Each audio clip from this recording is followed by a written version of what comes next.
ناظرین کی خدمت میں ساجد مرزا کا آداب۔ ملت جونیئر کالج جلگاؤں میں یوم ترغیب مطالعے کا انعقاد۔ پروگرام میں صدر معلمہ کا طلباء سے خطاب۔ کہاں مطالعہ روح کی غذا ہے۔ آزاد بھارت کو جدید ٹیکنالوجی اور ہتھیاروں سے مزین کرنے والے بھارت رتن سابق صدر جمہوریہ ڈاکٹر ابوالفاخر زین العابدین عبدالکلام صاحب کے یوم پیدائش کی نسبت سے ملت جونیئر کالج مہرون جلگاؤں میں یوم ترغیب مطالعہ کا انعقاد کیا گیا۔ آغاز زینت شاہ نے تلاوت کلام پاک سے کیا۔ بعد ازیں شیخ زیان احمد سر اور لائبریرین عادل خان سر نے ڈاکٹر عبدالکلام صاحب کی زندگی کے مختلف پہلوؤں کو طلباء کے سامنے پیش کیا، نیز ان جیسا عظیم انسان بننے اور نفع بخش مطالعہ کرنے کی ترغیب دلائی۔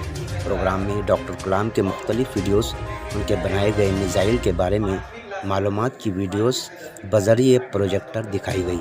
وہیں پروگرام کی صدر پرنسپل محترمہ عفیفہ شاہین میڈم نے طلباء کو مطالعہ کی اہمیت، افادیت اور موجودہ دور میں اس کی ضرورت پر رہنمائی دی۔ اسی کے ساتھ کہا کہ جس طرح کھانا ہمارے جسم کی صحت کے لیے ضروری ہے، اسی طرح مطالعہ ہمارے روح کو تقویت بخشتا ہے اور اس سے انسان میں نکھار و پختگی پیدا ہوتی ہے۔ پروگرام میں کالج کے پرنسپل عفیفہ شاہین میڈم، سپروائزر تاج الدین شیخ، شفقت حسین سر، عادل خان سر، شیخ زیان سر، فرحانہ میڈم موجود تھے۔